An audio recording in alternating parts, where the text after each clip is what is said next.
সংসারে সমস্ত কাজকর্ম সেরে হঠাৎ করে কেন বাপের বাড়ি গেলাম। রাধে রাধে বন্ধুরা, তোমরা সবাই কেমন আছো? আশা করছি তোমরা সবাই ভীষণ ভালো আছো। আমরাও কিন্তু বেশ ভালো আছি। আজ হলো বুধবার, তোমাদের সবাইকে সাথে নিয়ে আজকের ব্লগটা শুরু করলাম। সাথে থেকেও আশা করছি আজকের ব্লগটাও তোমাদের বেশ ভালো লাগবে। তো প্রথমেই আমার সকালটায় শুরু করলাম ঠাকুর ঘরে প্রণাম দিয়ে। তারপর এই যে দেখো, চা, মুড়ি, বিস্কিট নিয়ে একদম বসে পড়েছি। তো আজকে সকালবেলায় ভাবলাম যে ছেলে এখন ঘুমাচ্ছে, তাহলে একদম চা বিস্কিটটা খেয়েই নিই। আর কি বলো তো বন্ধুরা, আমার ছেলে না এখন এত ছটপটে হয়েছে যে রুমের মধ্যে যদি জলখাবার মানে সকালের যে ব্রেকফাস্টটা করি সেটা যদি করি মানে মুড়ি নিয়ে যদি ঢুকি, তাহলে তো সব মুড়ি একদম মেঝের মধ্যে ছড়িয়ে দেবে। তো ছেলে ঘুমাচ্ছিল, এই ফাঁকে আমি আমার সকালের ব্রেকফাস্টটা করে নিলাম। তো তারপর কি বলো তো বন্ধুরা, এই শীতকালের দিনে ঘুম থেকে উঠে গরম গরম চা না খেলে তো কাজে এনার্জিই পাওয়া যায় না। তো তারপর ছেলে ঘুমাচ্ছে বলে ভাবলাম যে ছেলে যে সকালের পরে যে খাবারটা খায় সেটা একবারে বানিয়ে রাখি। তো এদিকে আমি সসপ্যানের মধ্যে নিয়ে নিয়েছি চিড়ে। তো চিড়েটাকে ভালো করে জল দিয়ে কয়েকবার ধুয়ে নিলাম, ধুয়ে জলটা ফেলে দিলাম। তারপর এই যে দেখতে পাচ্ছ দুলাল ভরে তাল মিছরির কৌটোটা নামানো আছে। তো এই তাল মিছরিটা চিড়েটা যে ধুলাম তার উপরে দিয়ে দেবো। দুলাল ভরে তাল মিছরিটা কিন্তু অনেকটাই কাজে আসে আমাদের সব, যাদের যাদের আর কি বাড়িতে ছোট বাচ্চা আছে সেই সব মায়েদের। কেননা সুজি করার সময়, সিমুই বানানোর সময়, তো কোনো কিছু মিষ্টি খাবার বানানোর সময় এই তাল মিষ্টি অল্প পরিমাণ দিয়ে দিলে কিন্তু দেখবে খাবারের স্বাদটা পুরো পরিবর্তন হয়ে যাবে এবং খেতেও ভালো লাগবে। তো তাই তারপর দেখো একে একে রুমের বিছানাগুলো সব গুছিয়ে নেব। তো প্রথমেই এই ঘরে বিছানাটা দিয়ে আরম্ভ করলাম।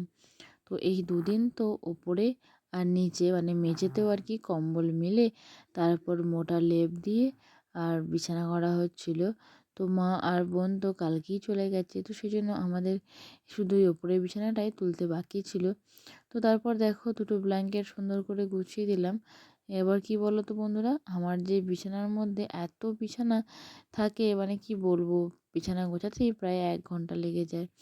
তো তারপর দেখো একে একে ব্ল্যাঙ্কেটগুলো সুন্দর করে আগে গুছিয়ে নিলাম, কেননা বিছানার মধ্যে ব্ল্যাঙ্কেটগুলো না অনেকটা পরিমাণ জায়গা নিয়ে নেয় এবং যদি না গুছিয়ে রাখা হয় পুরো রুমটাই না অগোছালো মনে হয়।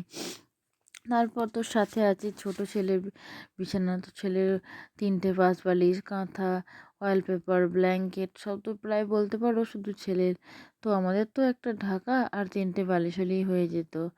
তো যাই হোক, হ্যাঁ, আমি দেখো ছেলের বিছানাটায় সুন্দর করে গুছিয়ে নিচ্ছি।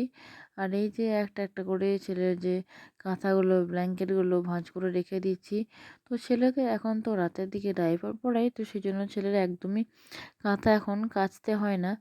আর দুপুরবেলায় হিসু করিয়ে শোয়াই বলে আর দুপুরবেলা মানে শুয়ে আর হিসু করে না। তো যাই হোক বন্ধুরা, দেখো আমি সুন্দর করে কিন্তু এখানটা গুছিয়ে নিলাম।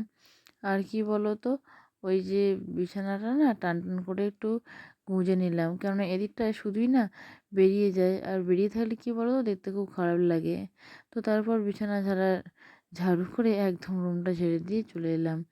তো তারপর এই রুমের বিছানাটাও বাগাতে হবে। তো এই রুমটার মধ্যে কালকে রাতে মা, শাশুড়ি মা, বড় মা এরা 3জনে মিলে এই রুমটার মধ্যে শুয়েছিল।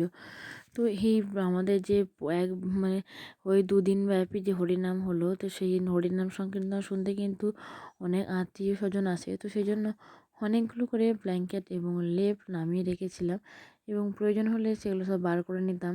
তো মোটামুটি ওই 4টে ব্ল্যাঙ্কেট আর 6টা লেপেরই কাজ মিটে গেছে। তো যাই হোক দেখো আমি সুন্দর করে ব্ল্যাঙ্কেটগুলো গুছিয়ে নিলাম। তো তারপর কি বলো তো বন্ধুরা, দেখবে শীতকালের বিছানায় যদি ব্ল্যাঙ্কেটগুলো গুছিয়ে নেওয়া যায় তাহলে দেখবে অনেকটাই জায়গা বেরোয়। তো তারপর বালিশগুলো গুছিয়ে দেবো। তো কি বলো তো, ওই যখন অনুষ্ঠান বাড়িতে অনেক লোকজন আসে তখন কিন্তু খুবই অসুবিধা হয়। তো আমাদের দোতলাগুলো তো এখনও কমপ্লিট হয়নি, আর কমপ্লিট হয়ে গেলে তখন অনেকটা সমস্যার সমাধান হবে। তো তখন আর কোনো অসুবিধাই হবে না। তো তারপর দেখো ভালো করে রুমটা ঝাড়ু দিয়ে ঝেড়ে নিলাম। তো তারপর সুন্দর করে এখানে গামছাটা গুছিয়ে দিচ্ছি। তো তো যেখানে জিনিস সেখানে না রাখলে একদমই দেখতে ভালো লাগে না। তো তারপরে ছিল এখানে বড় মাদের রুমের বিছানাটা, তো সেটাও গুছিয়ে নিচ্ছি। তো এই রুমটার মধ্যে আমার শ্বশুরমশাই এবং আমার যে শ্বশুরমশাই দুজনেই শুয়েছিল। তো এক একটা রুমে আমি এক একজন করে থাকা হচ্ছিল। তো এমনকি মেঝের মধ্যেও কিন্তু মানে বিছানা পাতা হচ্ছিল।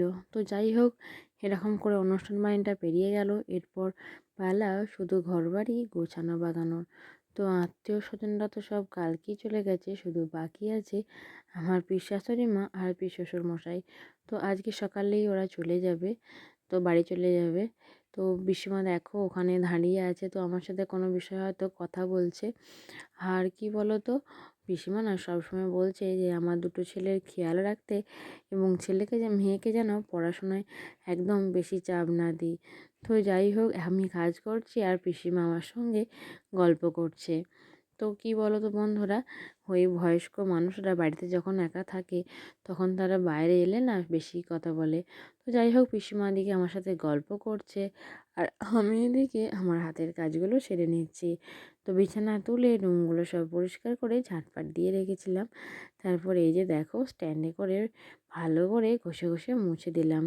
তো ঝাঁট দেওয়ার পর যদি একটু না মোছামুছির কাজ করি না, তাহলে না একদমই ভালো লাগে না। তো তারপর ভাবলাম যে বেসিনটাও একবারে মেজে দিই, কারণ ডাইনিংটা মোছার আগে বেসিনটা আর টেবিলটা একবারে মুছে নেব।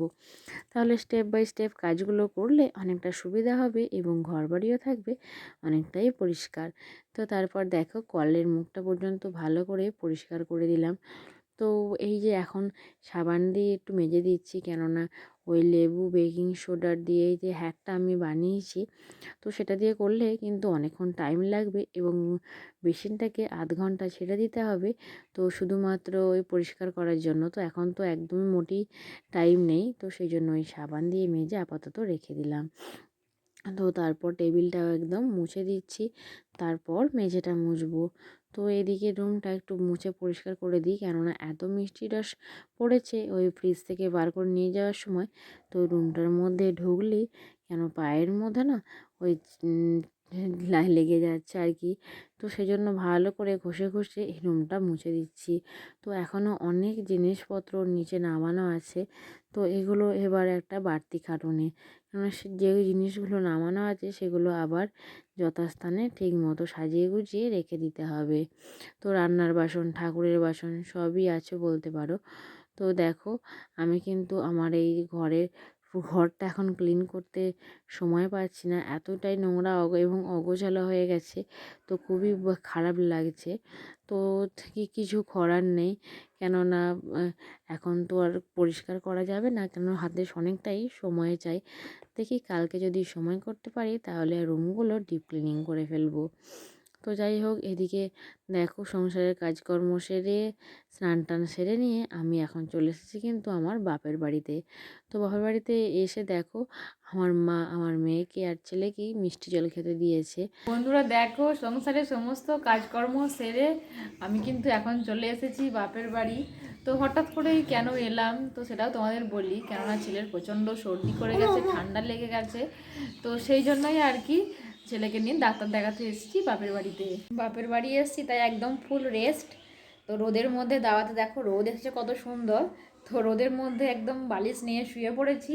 তো শুয়ে শুয়ে একটু রিলস দেখি, কেননা মা ছেলেকে নিয়ে বাইরে বেড়াতে গেছে এবং মেয়ে আমার কাছেই আছে।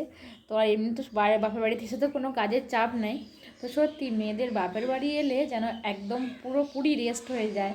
তো যাই হোক বন্ধুরা, এখন একটু শুয়ে শুয়ে ফোন দেখি, তারপর মা কি রান্না করেছে সবটা তোমাদের সাথে শেয়ার করব।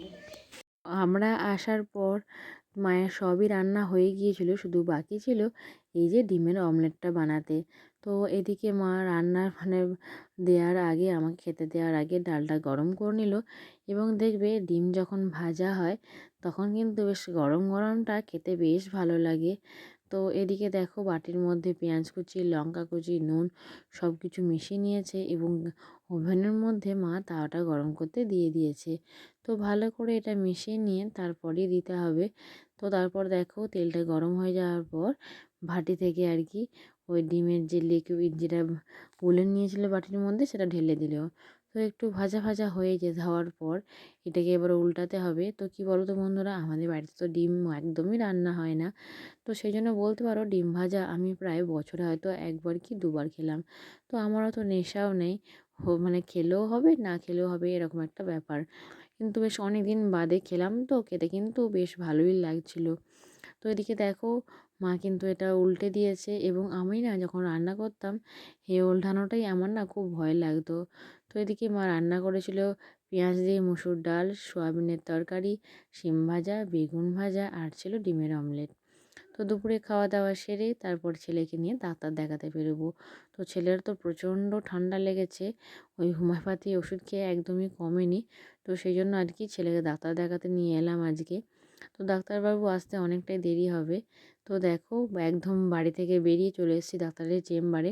তো এখনও ডাক্তারবাবু আসেননি। তো এলে আর কি ডাক্তার দেখানো হবে। ডাক্তার দেখানোর পর একদম চলে এসেছি বাস স্ট্যান্ডে। তো আজকে অনেক দিন পর ছেলেকে নিয়ে এই প্রথমবার বাসে করে বাড়ি যাব। তো যাই হোক আমাদের বাস চলেও এসেছে, এবং বসতে জায়গাও পেয়েছিলাম সিটে। তো বাড়িতে এসে দেখো ছেলের জন্য কিন্তু ওষুধগুলো আমি নিয়ে নিয়েছি। তো ছেলেকে এখন একটা অ্যান্টিবায়োটিক, একটা সিরাপ এবং একটা ওমেনাকটিল এবং রাতের জন্য মন্টিনা এল এই ওষুধগুলো ডাক্তারবাবু দিয়েছিল। তো আশা করি এই ওষুধগুলো খেলে সর্দিটা অনেকটাই কমে যাবে এবং ছেলেরও কষ্টটা অনেকটা কম হবে। চলে এসেছি বাড়ি এসে এবার ছেলেকে রুটিন ওয়াইজ ওষুধগুলো খাওয়াতে হবে এবং খুব তাড়াতাড়ি সুস্থ করতে হবে, কেননা আবার কদিন বাদই আমরা যাব বাইরে। তো বাইরে বলতে কোথায় যাব সেটা তোমাদের সাথে অবশ্যই শেয়ার করে নেব। তো আজকের ভ্লগটা এই পর্যন্তই, আবার দেখা হবে নেক্সট ভ্লগে। রাধে রাধে।